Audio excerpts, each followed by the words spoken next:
We're here for our last vodcast of Chapter 6. Today we're going to cover Sections 6.8 and 6.9.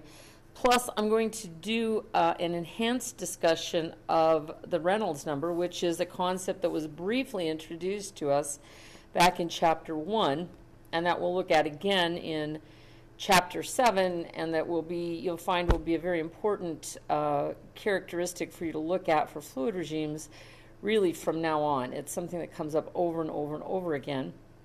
It's also important because it's a dimensionless group, which is something that we use frequently. Reynolds number is a predominant one, but we use a lot of dimensionless groups to look at fluid behavior and to describe them in different ways and to analyze them in different ways.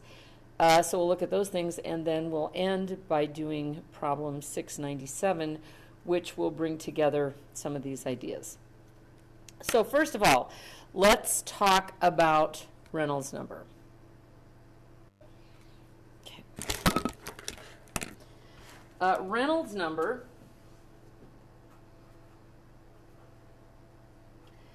is a dimensionless constant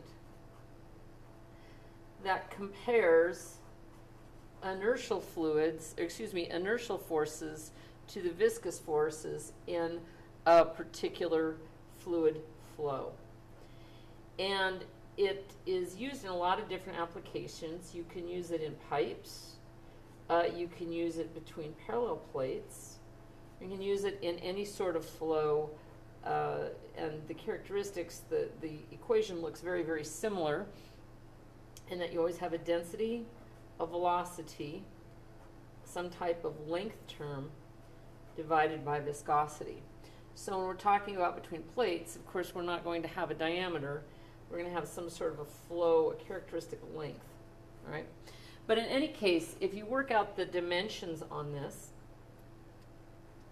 you can see density is in mass per length to the third. Velocity is in length per time. Diameter or length, of course, is in length.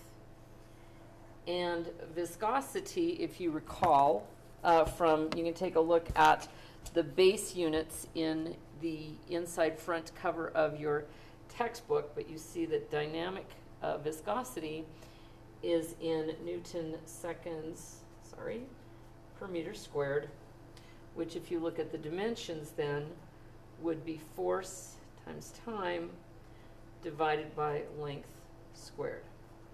All right. So if we work the units out on this, we can see that length and length cancels this length to the third in the denominator to length only, just to the first power.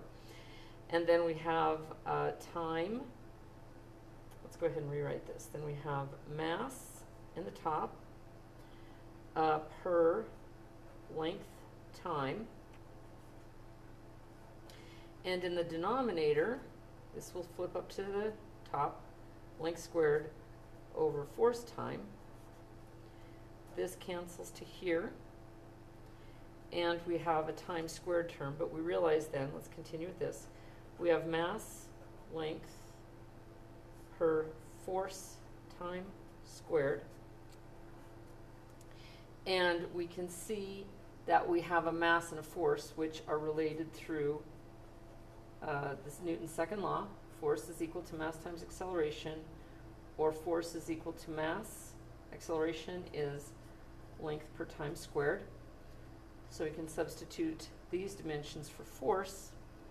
Mass length over, instead of force, we write mass length per time squared times the time squared. I guess I should have square brackets around the whole thing. And then we see that mass, length, time squared cancel out. And we are left with the fact that the Reynolds number is a dimensionless quantity. That's very important characteristics. In Chapter 7, we'll find out that dimensionless constants or dimensionless quantities are actually very important to something called a dynamic similitude or dynamic modeling. And what we mean by that is if we have a static modeling, like if you're making a house plan and you're drawing something on a 1 inch equals 10-foot scale, you have a 1 to 120 or 120, 1 to 120 scale model. If you are drawing a structure, this is sort of a static modeling, isn't it? In other words, you're not really concerned with how it behaves because it's behaving like it's standing still. You're just wanting to draw a picture that you can then scale up to cut timbers and use pieces of construction material and so forth, so that you can create that house or whatever sort of a plan you have.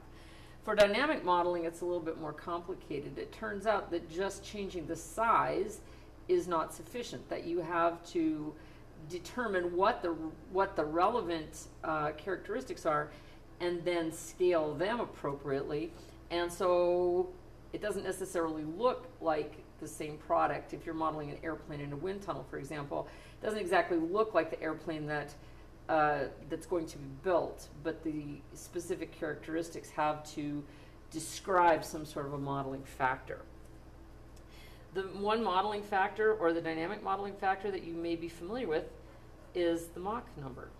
And the Mach number is just the velocity of the aircraft, or the velocity of the object, divided by the speed of sound. The speed of sound changes a little bit, but basically, you notice this is a velocity over velocity, so that is a dimensionless number. And what it basically tells you is whether you're flying below, at, or above the speed of sound. So Mach 1 means at the speed of sound. So these are just some ideas about dimensionless quantities, dynamic modeling, and the Reynolds number. So what's the big deal with the Reynolds number? Well, the Reynolds number, as I said, describes, or is the ratio of, it's the ratio, I didn't ever write that down, the ratio of inertial forces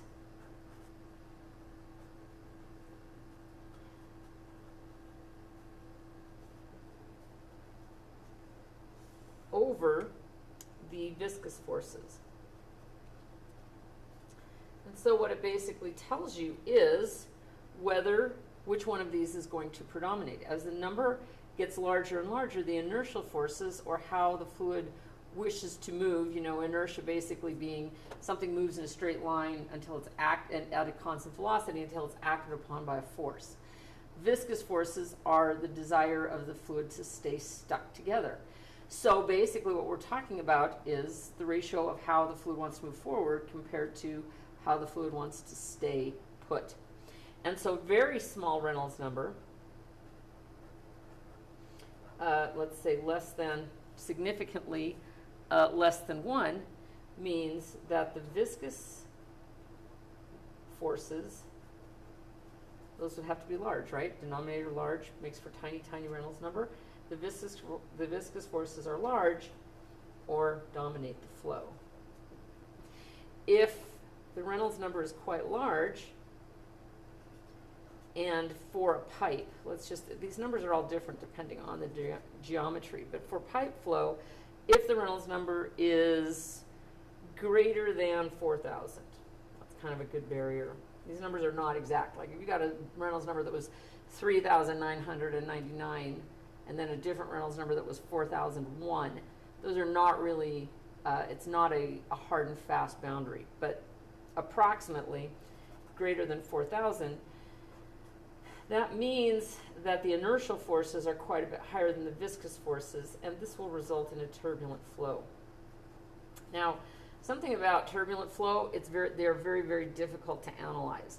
So we don't really have analytic tools at this stage of the game to analyze fully developed turbulent flows.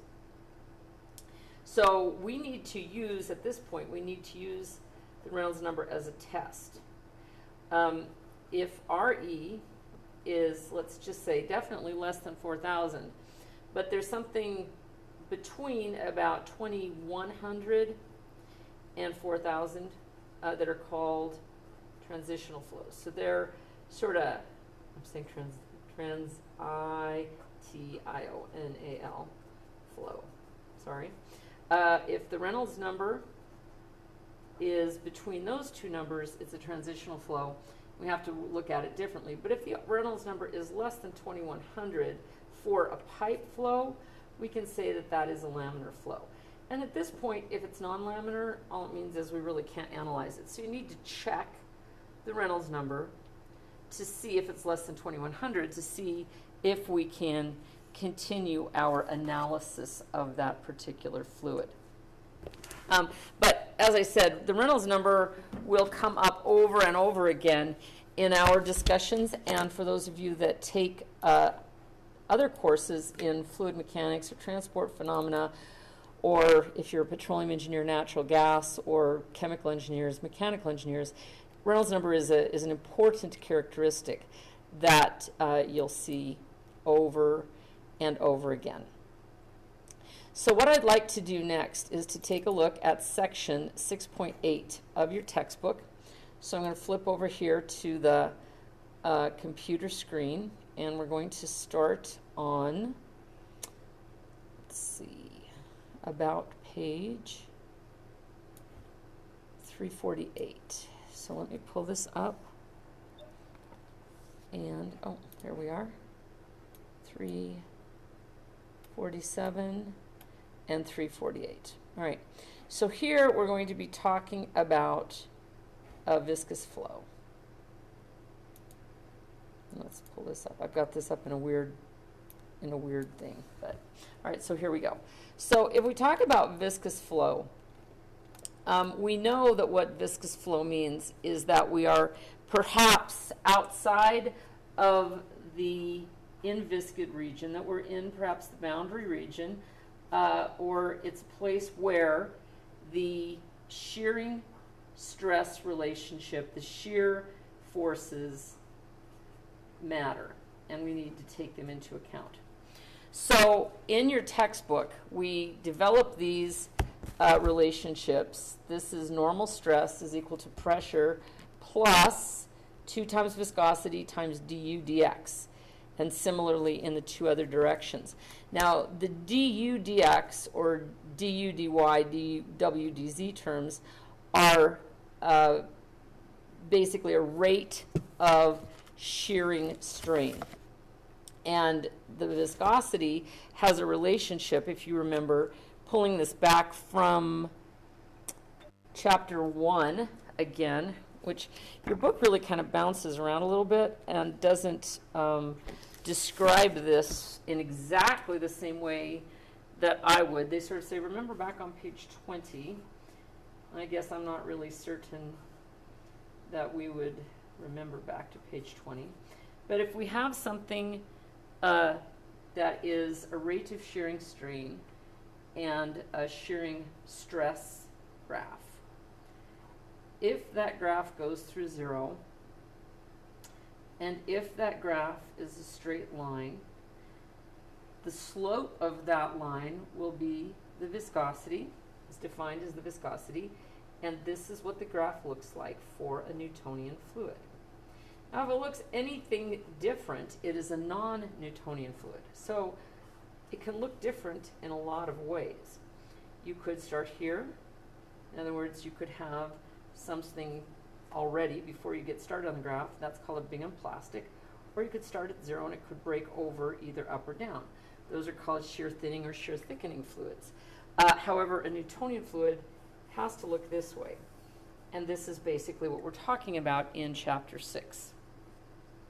So your authors developed these equations based on this idea that the shear forces matter, and then that we are related through the viscosity, because as you can probably see from the graph that I just put up on the board, if mu, or viscosity, is the slope of that line for a Newtonian fluid, and if it is constant, because it's a Newtonian fluid, it has to be, then we could write an equation, y equals mx plus b, where b, the y-intercept, is equal to 0 for a Newtonian fluid. So it's just tau is equal to mu times du dy for a Newtonian fluid. So these equations are developed around those ideas. And we talk about them for above we have Cartesian coordinates, And then down here, this is page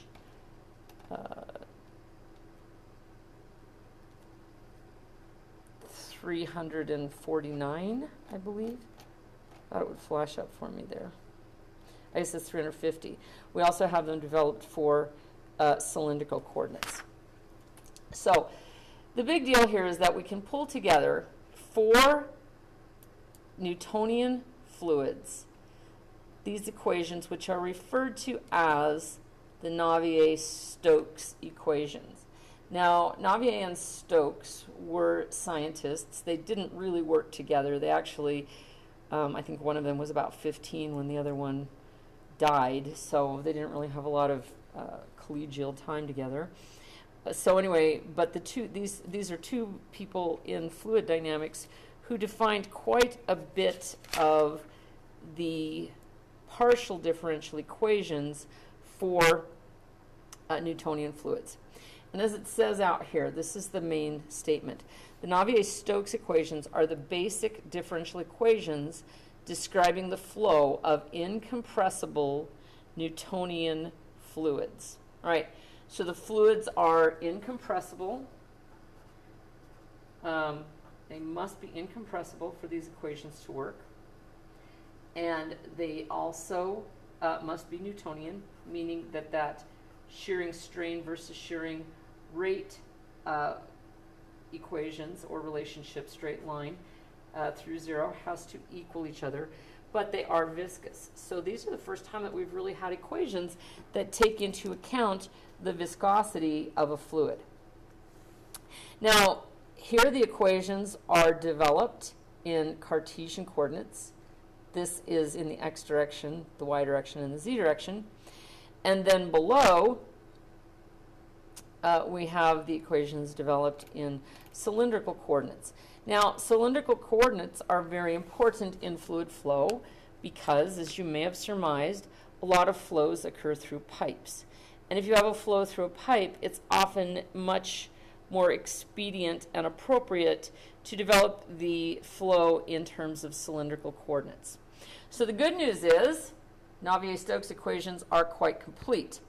The bad news is the general complexity of the equations, because they are nonlinear. I'm writing this down on the overhead, and I'll put it up so that you can copy it in just a minute. They are nonlinear, second order, partial differential equations. So what that means for us is that they are not very analyzable. They're not in general equations that can be solved in an analytic sense. So exact equations are not common. So what we have to do is simplify these equations for some very particular cases, some of which are very important. Some types of flow that happen a lot. And if we can simplify the Navier-Stokes equations for those cases, eliminating terms that become non-useful or insignificant in those solutions, then we can solve problems for those particular kinds of cases. And that's exactly what we're going to do in section 6.9. 6.9 looks at the Navier-Stokes equations for specific solvable cases. All right, and we're basically going to look at 3 different types of flow that are important and solvable. One is steady laminar flow between 2 parallel plates.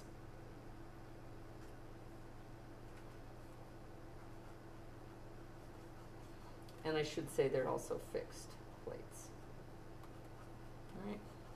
So in this case, we have a plate above, a plate below, and fluid nosing through it in usually this parabolic shape. All right, the second type of flow that we're going to look at is where one of these plates move. And in this case, we have a steady, has to be steady and laminar once again.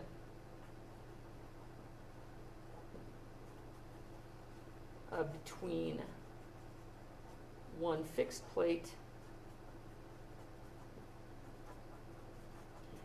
and one moving plate. And that plate has to be at a constant velocity.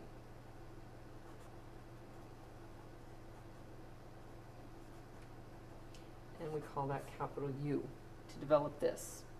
And this type of flow is called, this doesn't really have a name, this is just steady laminar flow between two parallel plates. This type of flow is referred to as couette flow, if you want to pronounce it with the English pronunciation. Or in French, which it's a French name, it's really pronounced more like couette. So couette, English, couette, French. Couette is probably more correct. However, I think couette is more common. So it's your choice, but it's always spelled this way. That's the key. And the last type of flow that we will look at, let me just draw a little picture here. One plate, V equals 0.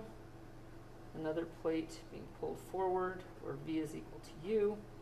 Steady laminar flow in between. And the flow profile will look something like that. So that is couette flow. All right. Now, the third type, which is extremely important, not much more complicated, but we are going to look at steady laminar flow in circular tubes. And this is very important because almost all pipes are circular tubes. And so this type of flow is what models so much stuff in this world. So you have fluid going in, fluid coming out, fully developed. Profile looks something like this. And this is referred to as, once again, it's named after a French guy. There's two different ways to pronounce this once again, so let me write it out. This is always the spelling.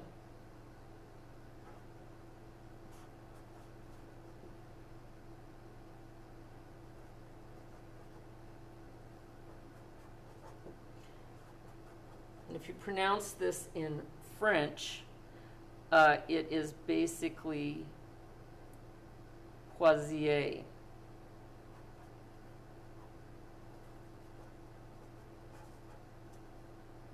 Right? Or in English, Poisel.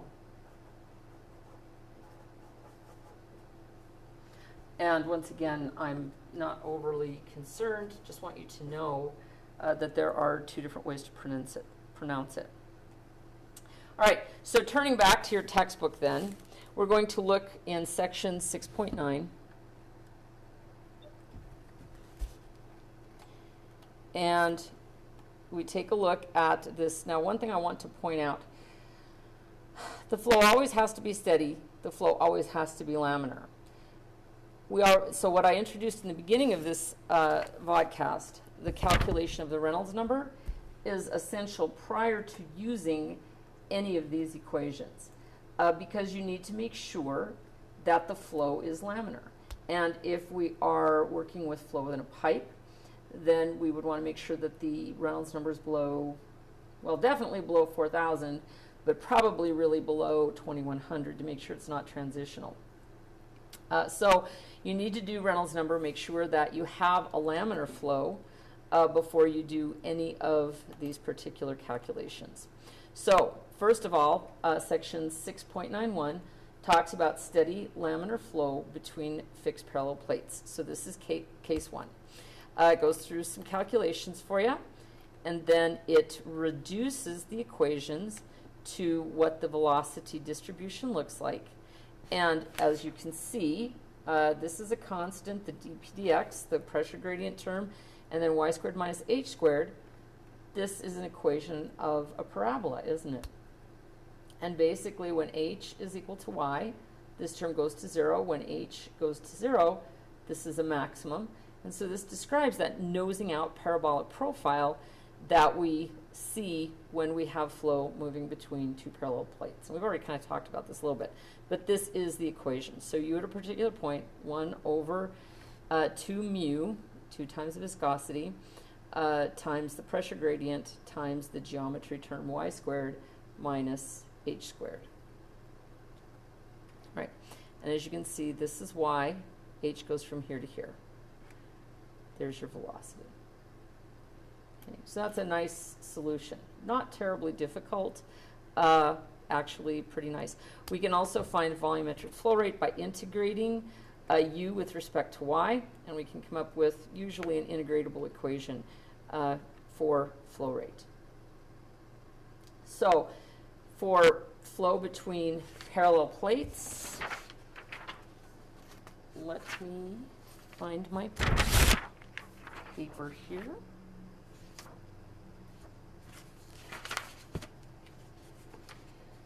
I always have this tendency to throw things all over the place, but I'm going to put back up on the document cam my notes for steady laminar flow between two parallel plates, and then I'm going to write down equation 6133 for velocity, u at a particular point, 1 over 2 mu,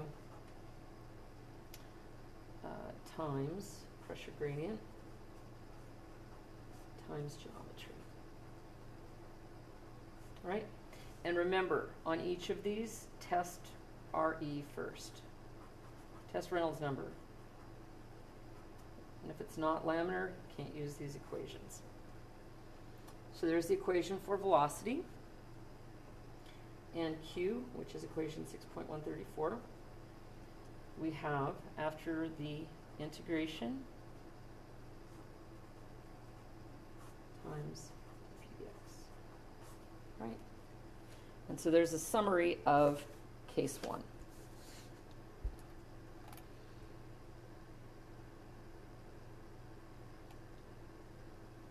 Okay, so there's another way to express this as well.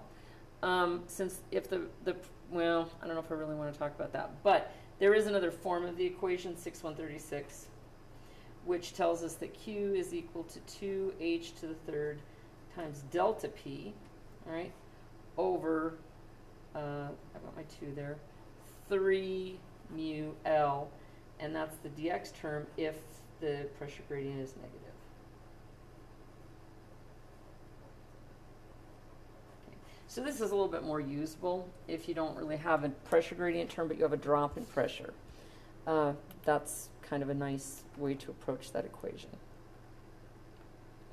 All right, so if we continue then with these ideas, and we go on to Couette flow, or however you wish to pronounce it, I'll just stick with Couette. These equations are a little bit farther down in your textbook, and this is the diagram where we have the plate that's moving with a velocity u, the fixed plate, and now instead of calling this h or 2h as they did with the stationary plates, they're referring to that as b, the distance between the fixed and the moving plate.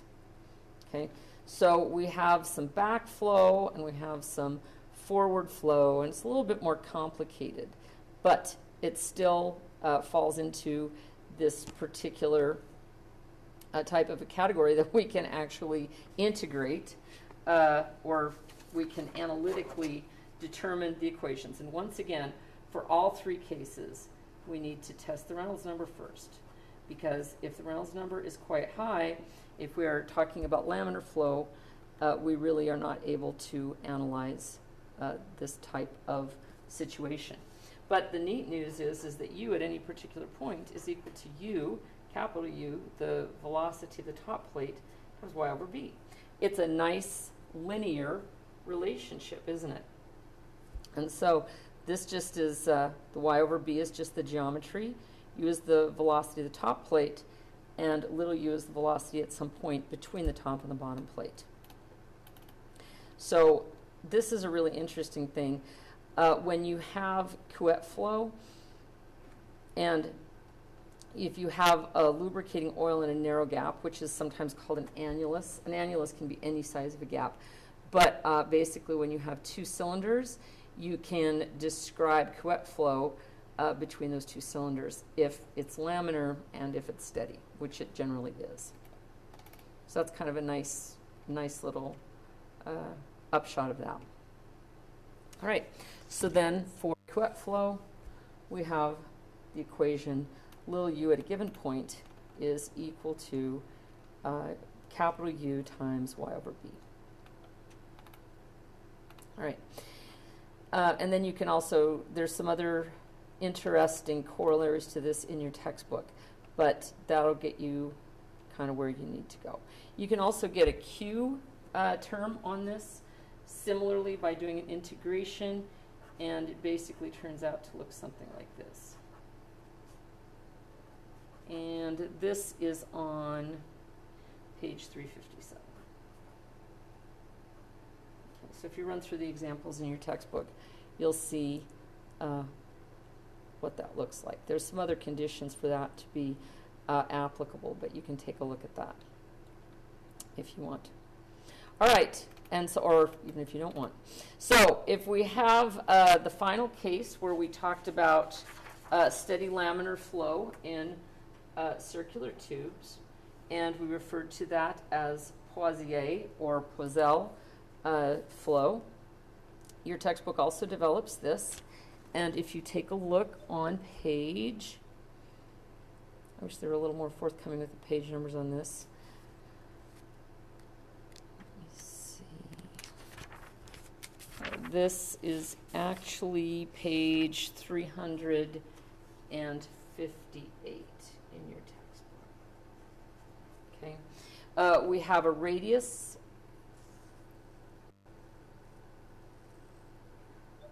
All right. We have a tube, which could be a pipe, of a radius capital R. We're moving from the center to some other point between 0 and capital R, which is point R, and we're interested in the velocity in the z direction or along the axis of the tube. And that can also be, you can think of that as an annular space, or through, as they describe it, an annulus ring. And so you can have a pressure function, which is right here. So we have a P, which is equal to negative rho gy plus some function in z. And as we continue with that, we can integrate and find a velocity in the z direction at that given point, which is equal to 1 over 4 mu times the pressure gradient in the radial direction times the radius squared plus c1 times the natural logarithm of r plus c2. Right? And you can set some initial conditions for r at the wall. Little r is equal to capital R at the wall, and also what the velocity looks like. And you can find that C2 will be equal to minus 1 over 4 mu times dp dz times the quantity r squared, the radius of the tube, capital R squared. And then you get an equation for the velocity distribution, Vz. Oops, I've got my little cursor over that, sorry. Which will be equal to 1 over 4 mu times the pressure gradient in the z direction times the radius, the point that you're at from between 0 and capital R, between the center and the radius and of the tube. And basically what this says then is at any cross section, the velocity distribution is parabolic, because once again we have r squared and little r. Okay, so this term is in general going to be negative, and this term in general is going to be negative.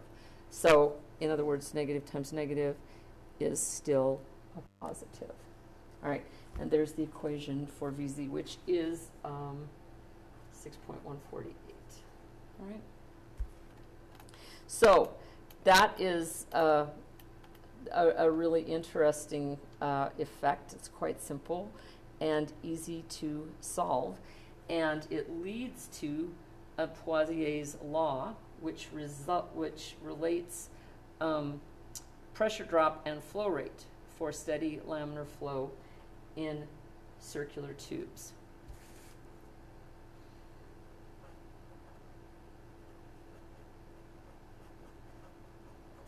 Okay, and basically what we get for this average velocity or mean velocity is that it's equal to r squared delta p over 8 mu times L.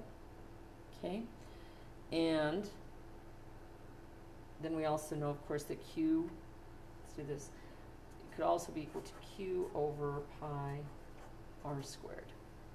Okay. So these are expressions. V is the mean, that's arithmetic mean, or the average velocity. So it's not the instantaneous velocity at a particular point, but it's the average as we go across that circular section. Now, in section 6.94, they further develop this idea for an annular space. And this is just a little bit more in depth, but you can see that you have a velocity and a flow rate and some sort of a radius at a given point. And if you look at these dimensions, what you'll find is here you have R0 minus Ri both squared, so that's in length squared. Natural logarithm is dimensionless, so you have a length squared to the 1/2 power, so the dimension on this is length. Right, so we just have some other concepts. This hydraulic diameter, which is something that will come up frequently, as did the Reynolds number. But the hydraulic diameter is 4 times the cross-sectional area divided by the wetted perimeter. Now this, of course, is an area, so that's length squared. Wetted perimeter is length, so this actually has a dimensions of length. And so then, as it says here, the wetted perimeter is literally how much of that cross-section is in contact with fluid. So if you're flowing full, the wetted perimeter is going to be the entire circumference of the circular tube. But if it's an annulus, we need to, and it's flowing full, we have to take into account the inside and the outside radii of that particular setup. And then once again, we have the Reynolds number, and here we have this diagram showing the viscous flow through an annulus. So in other words, we're not talking about this tube, we're talking about the space around the tube. So it's like the donut that goes between the center pipe and the outside pipe. So this is r sub I, or the radius of the inside. R sub O goes from the center to the outside. And this distance from here to here would be, of course, r sub O minus r sub I. All right. So if you take a look at the pictures in your textbook, you'll have a good idea of where we're going. All right. So this is just, we're not really going to have any partial flows, but the wetted perimeter would be whatever is wetted by the fluid. If you have a flow full condition, the wetted perimeter is the entire circumference.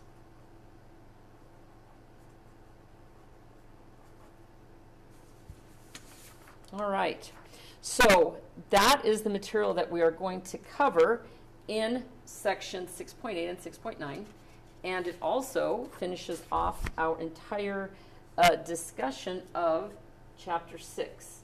So now the first thing I would like to do, or the last thing I would like to do, is to work a problem for you. so that you can kind of have these ideas pulled together when you go to work your homework. The problem that I've chosen to do is 6.97, and the reason I'd like to work this problem is it's pretty complete in terms of all of the things that we need to think about when we're talking about some of these ideas. Now, one other thing I would like to mention to you while I'm looking for this problem in your textbook is the fact that the Navier-Stokes equation, which is quite complicated and, as we said, is not analytically, is not analyzable in exact solution sense for most of its cases.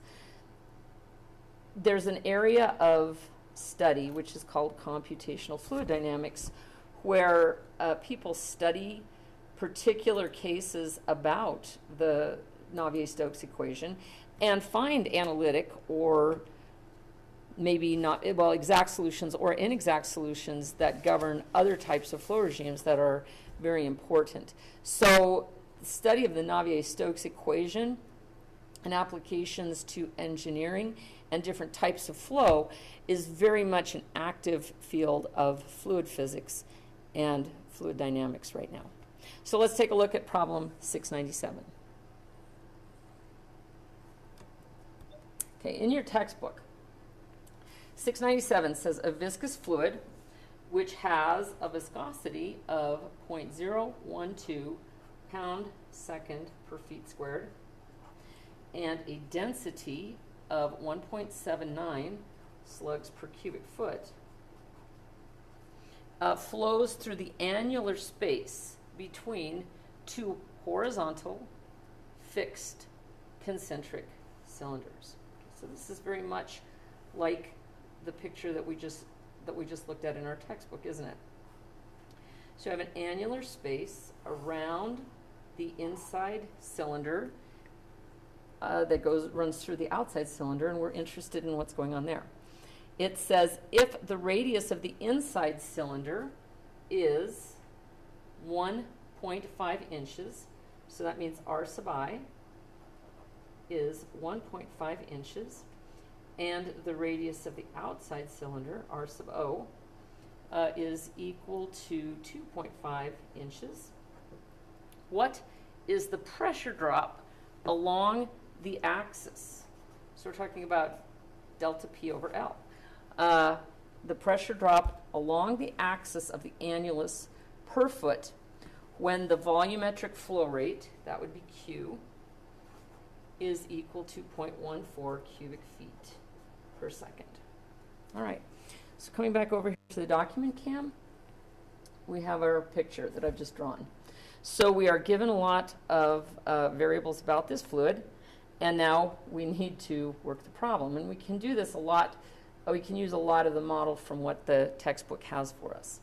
Basically, the first thing we have to do is we have to check the Reynolds number, because if this is not steady and if it is not laminar, then we can't analyze it. But if it is steady and steady and laminar, then we can analyze it. So let's take a look at the Reynolds number. The Reynolds number is equal to rho times V times L for the inertial forces over mu, which is the viscous forces. So in our particular case, L, we need this characteristic length, which is going to be the hydraulic radius.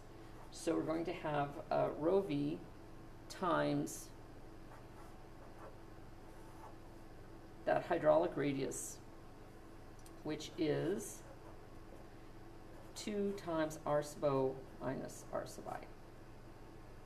Okay, and that's out of your textbook, by the way, just that particular definition. All right, so if we go ahead and compute, well, we're going to have to get a little bit further down to do this.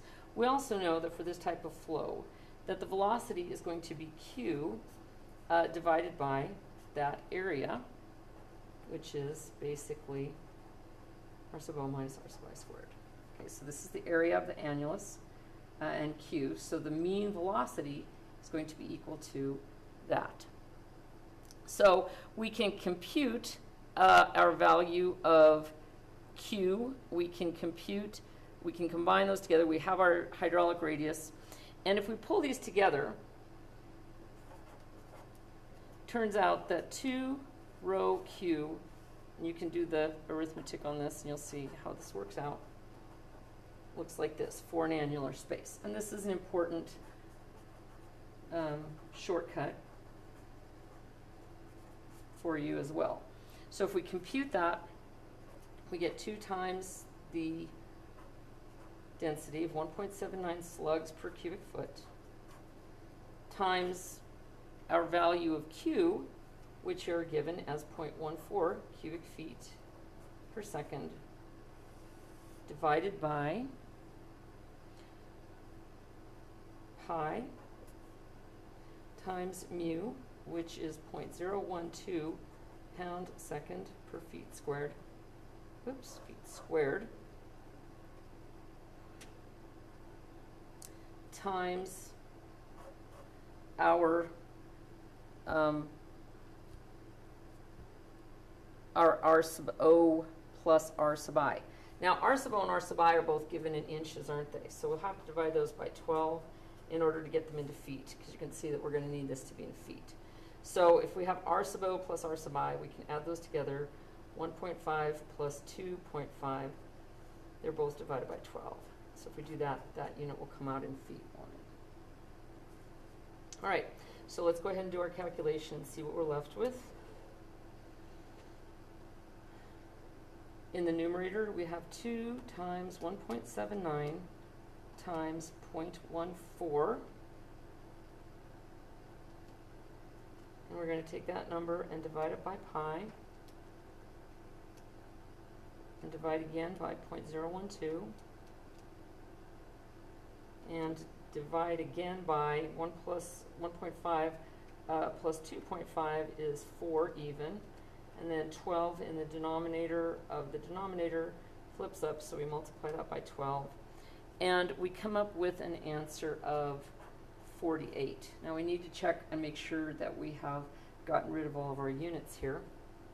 We're going to have to take a look between slugs and pounds in just a second, because we know from force is equal to mass times acceleration that a slug foot per second squared is equal to a pound, right?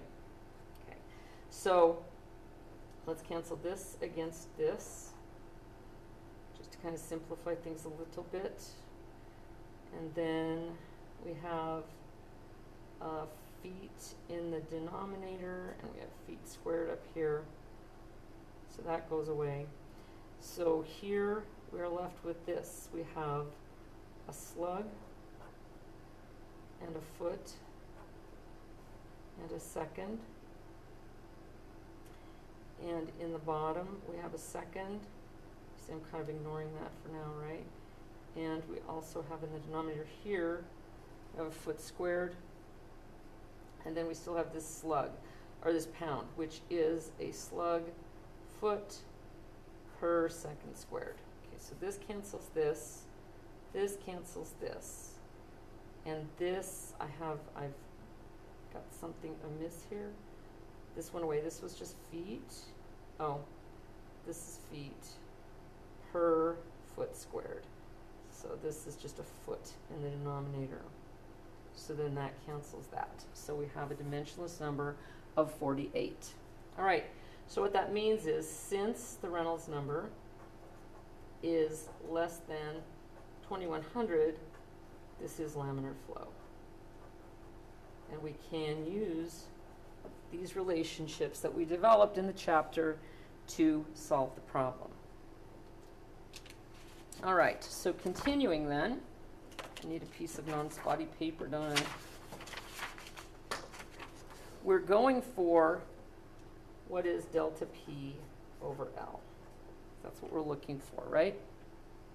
All right, well, we know that for this type of annular flow, Q is going to be equal to pi over 8 mu times delta P over L times R sub O to the fourth minus R sub I to the fourth minus the quantity R sub O squared minus R sub 1 squared quantity squared over the natural logarithm of r sub o over r sub I. Okay, and specifically in your textbook, this is equation 6.156, and it's developed directly from the work that we did in class today. All right, so we can solve this for delta P over L, and if we leave that over here, we would get Q times 8 mu over pi over this entire geometric term.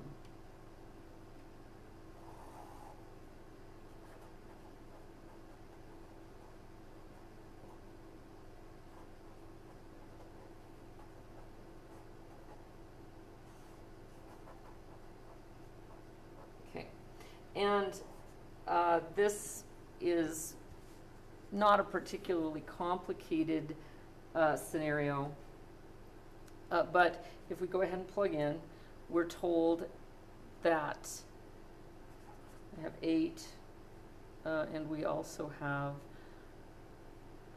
the viscosity, which is 0.012 pound/second per feet squared, divided by 0.14 cubic feet per second, being the density.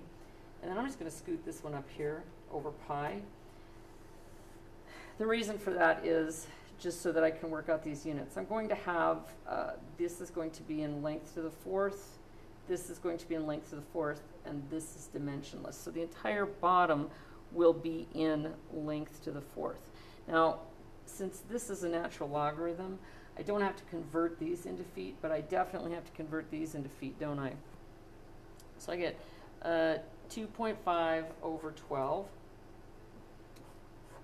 raised to the 4th power minus r sub I, which is 1.5 over 12 raised to the 4th power, minus this quantity, 2.5 over 12 quantity squared minus 1.5 over 12 quantity squared, divided by the natural logarithm of, like I said here, I don't really have to, if I divide this by 12 and divide this by 12, the 12s will cancel out. So I can just leave that in units of inches, 2.5 over 1.5, because that ratio will remain the same. And this has to be squared, doesn't it? It's not the entire thing. This term here is squared. So this is not squared on the bottom. There we go. So that's squared, isn't it? All right. I have to get my brackets correct in this particular case. All right, so if you work this out, what you'll find is that delta P over L turns out to be 33.1 pounds per square foot per foot in the z direction. All right, and we can work that out, but this just gets a little bit messy. So I actually worked it out before class because it's the sort of thing that I tend to get into an arithmetic conundrum and make a mistake. So in any case, that's it for Chapter 6, ladies and gentlemen. So now it's time to finish up your homework, and then we'll have a consult before you have your 3rd exam, which will cover Chapters 5 and 6. On the last exam of this class, the last of the 4 exams, not talking about the final, we'll be working with some of Chapter 7, some of Chapter 8, and some of Chapter 9. And those chapters really deal with hydraulics, which are hydraulics and similitude, which are very practical and applied engineering techniques for some of the stuff that we've learned so far. So, having said that, have a great day, and we'll see you for Chapter 7.